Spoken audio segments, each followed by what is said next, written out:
I was quite interested, Stephanie, do you have any insight into the comfort that people have in using their credit card on a mobile phone?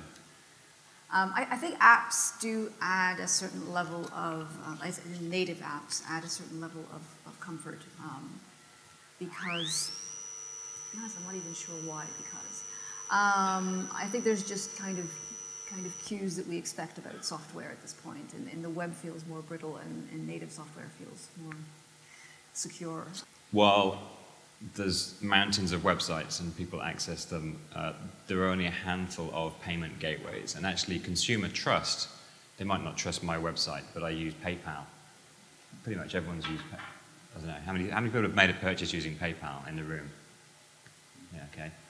It's like EasyJet or Amazon. You know, PayPal is the trusted payment provider for the internet, and their mobile application, you know, you can use that as a proxy for trust in your own website. You know that my credit card's secure. In fact, I don't even have to give you my credit card.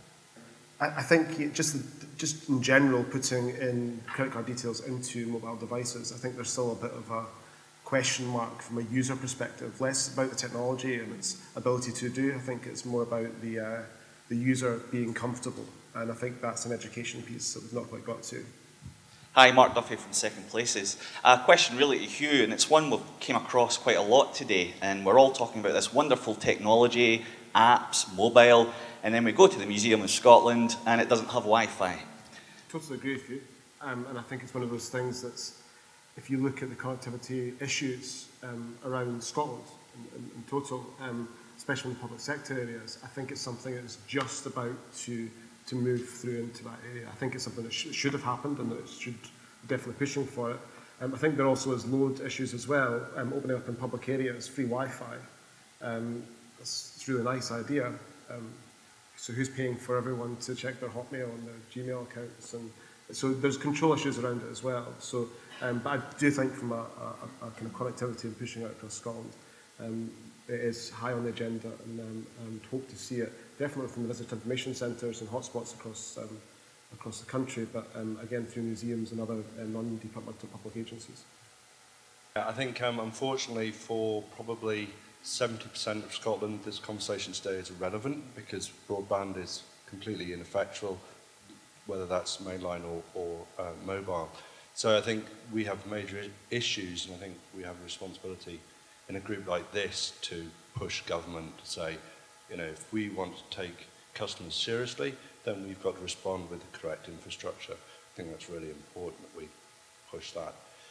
I suppose, secondly, all of us are quite surprised that the National Museum hasn't got broadband, and, you know, I'm not faulting you for that because the scheduling of that's probably been going on for 10 years for the refurbishment, and broadband was probably miles away. But it's about future-proofing.